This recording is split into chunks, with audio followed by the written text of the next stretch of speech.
Hey everyone, welcome back for another deep dive. I'm always excited to explore new ideas with you, and today we're diving into something that's really captured my imagination.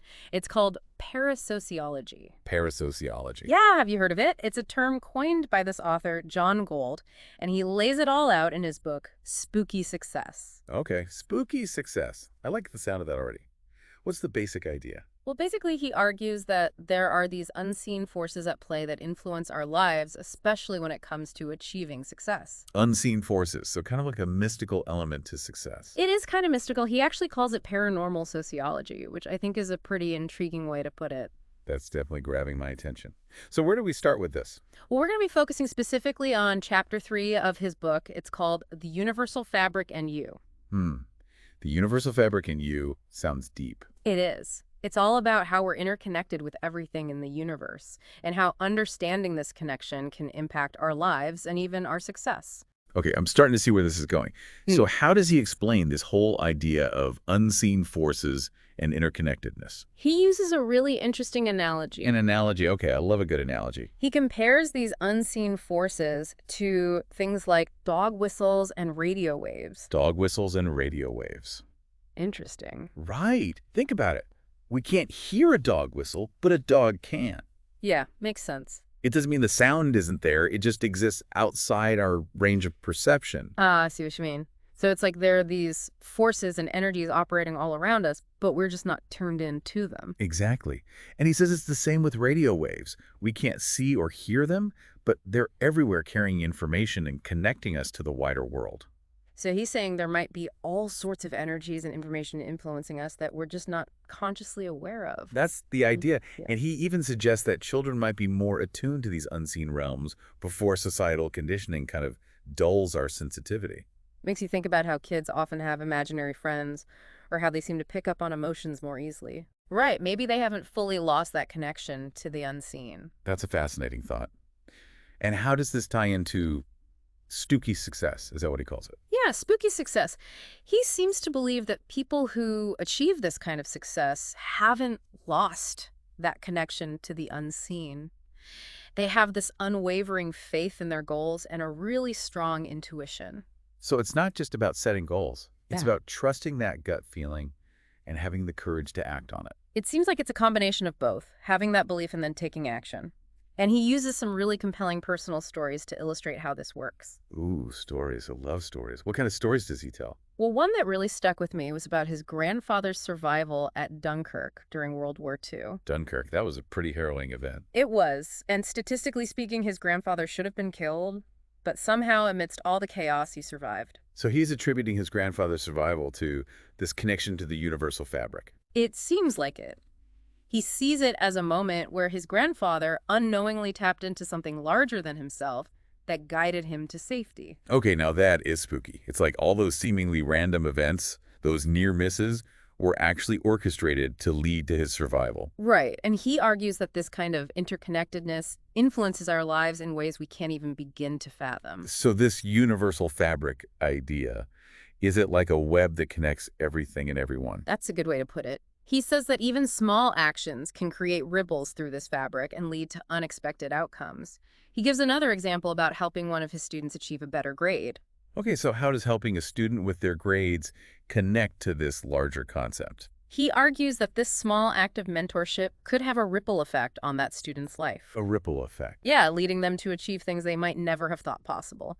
And that those achievements could then ripple outwards, affecting countless others. It's like a chain reaction of positive energy. Wow, so it's like we're all connected through these invisible threads, and even the smallest gestures can have a huge impact on someone else's journey.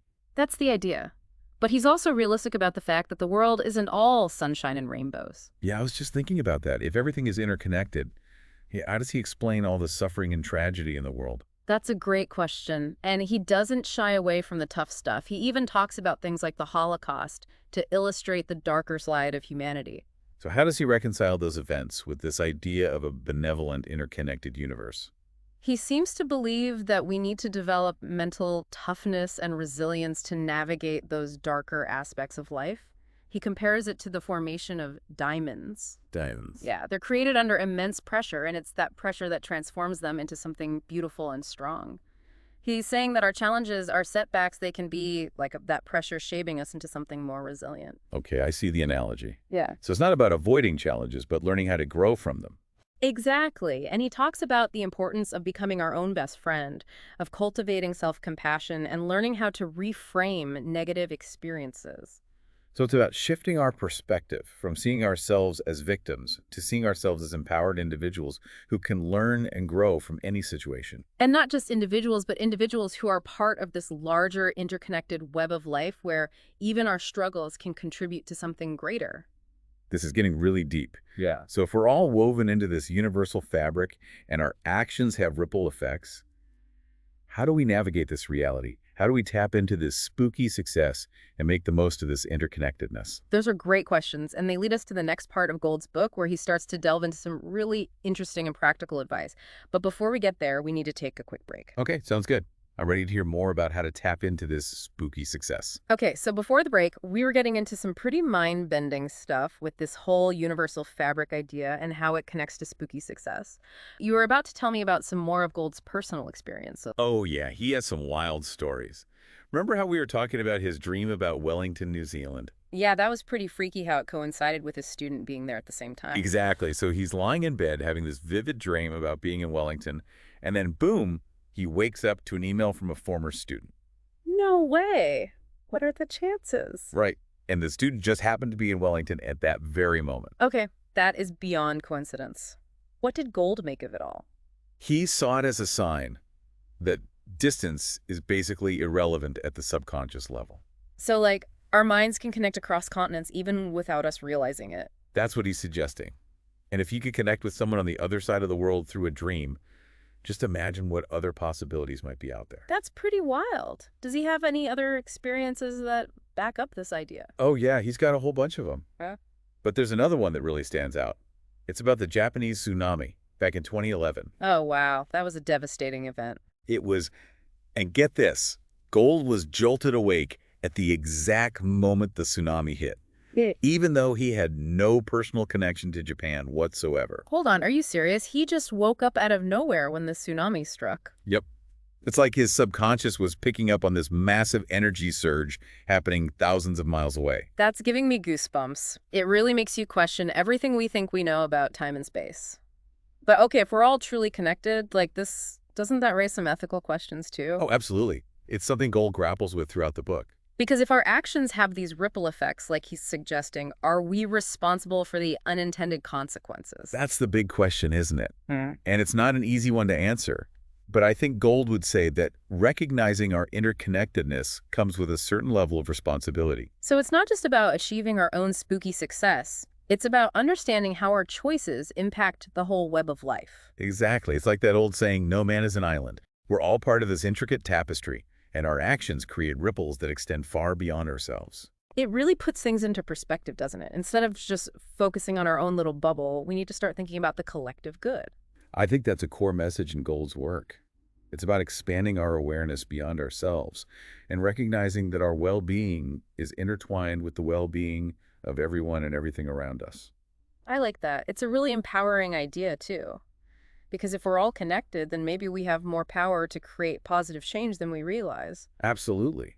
But how do we actually do that? How do we tap into this interconnectedness and achieve that spooky success he talks about? All right, let's get to the practical stuff. What kind of advice does he give? Well, he talks a lot about the importance of mental toughness and resilience. Mental toughness, resilience, makes sense. Life can throw some curveballs. Exactly.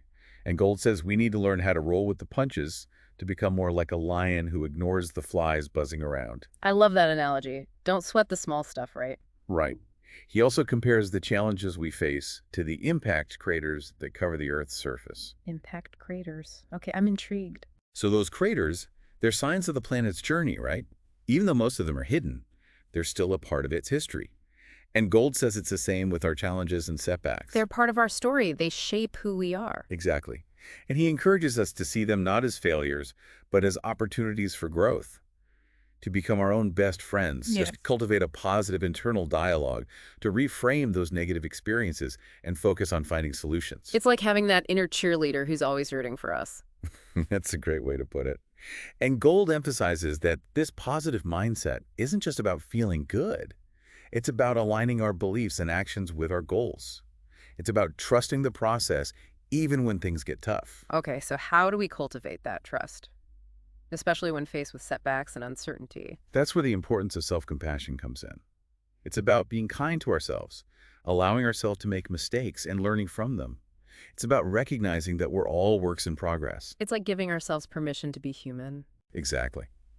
And Gold also talks about the importance of finding joy in the journey, of appreciating the small things and celebrating our wins along the way. So it's not just about reaching the destination. It's about enjoying the ride. Precisely. He uses a really cool analogy to illustrate this. He compares it to the Earth's distance from the sun. Okay, how does that tie into finding joy? Well, the Earth's distance from the sun is perfectly calibrated to support life, right? If we were any closer, we'd burn up. If we're any further away, we'd freeze. Right, Gold is saying that we need to find that sweet spot in our own lives. That's it. It's about finding that balance between pushing ourselves and allowing ourselves to rest, between striving for our goals and taking time to recharge and appreciate what we have. It's about finding that rhythm that allows us to thrive. Exactly. And that rhythm will be different for everyone. It's about tuning into our own needs and finding what works best for us. So it's like a personalized approach to spooky success. I think that's a great way to put it. It's not just about personal success either. It's about recognizing that our individual journeys are all part of something much bigger. That universal fabric again? Exactly. We're all interconnected, and our actions have the power to create ripples that extend far beyond ourselves. Okay, so this brings us back to that big question of responsibility. If we're all connected through this universal fabric, what responsibility do we have to each other? How do our actions impact the web of life? That's a question that deserves its own deep dive, and it's one that we'll explore in more detail when we come back for the final part of our conversation. All right, so we're back and ready to tackle that big question about responsibility. If we're all connected through this universal fabric, as Gold suggests, what kind of responsibility do we have to each other? How do our actions impact this whole web of life? Well, it's interesting. This idea of responsibility is really woven into the entire concept of parasociology. If our thoughts and actions and even our intentions can have an impact on others, even subconsciously, then we can't just think about ourselves in isolation anymore. Right, it's like realizing that we're not just individuals striving for our own goals, but that we're part of something much bigger. Exactly. And I think that's what makes Gold's ideas so compelling and so challenging. He's basically saying that our understanding of success needs to evolve. So it's not just about achieving our own individual spooky success anymore. It's about recognizing how our successes impact the whole. Exactly. It's about understanding that our well-being is intertwined with the well-being of everyone and everything around us. It's about seeing those connections and acting accordingly. It's like realizing that we're all in this together, that a rising tide really does lift all boats. That's a great way to put it. And it makes you think about those seemingly random acts of kindness in a whole new light, doesn't it? It does. Maybe those acts aren't so random after all. Maybe we're subconsciously picking up on each other's needs and responding in ways we don't fully understand. That's a fascinating possibility. Mm-hmm. And it's something that Gold hints at throughout the book. He suggests that there might be a lot more going on beneath the surface than we realize. Like there's this whole unseen world of interconnectedness that we're just starting to glimpse. Exactly. And maybe by becoming more aware of those connections, we can start to tap into a whole new level of potential, both for ourselves and for the world around us. So how do we do that? How do we become more aware of those connections and start to harness that potential? Well, Gold offers some really interesting insights on that. He talks a lot about the importance of intuition, of learning to trust that inner voice that often guides us in the right direction. So it's about paying attention to those gut feelings, those subtle nudges that we often ignore. Exactly.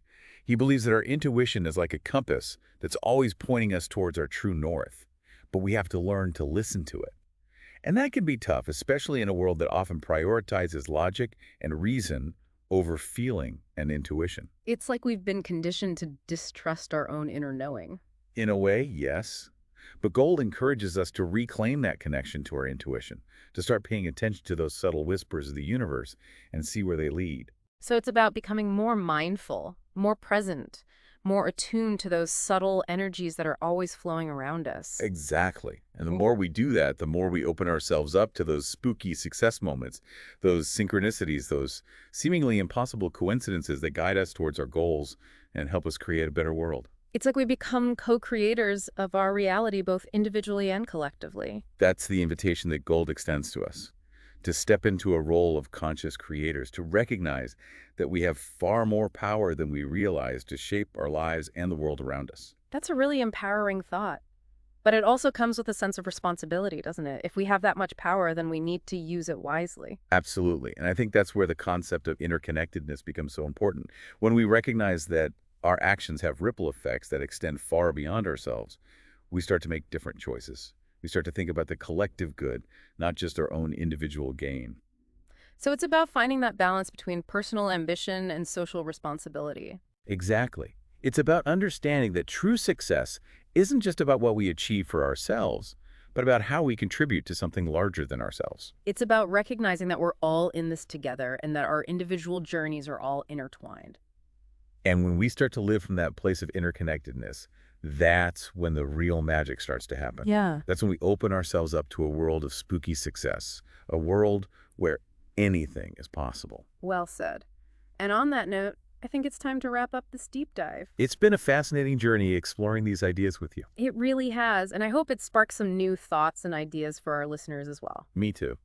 I think John Gold's work has the potential to really shift our perspective on success and what it means to live a fulfilling life. Absolutely. So to all our listeners out there, keep those minds curious, keep those hearts open, and keep exploring the power of spooky success.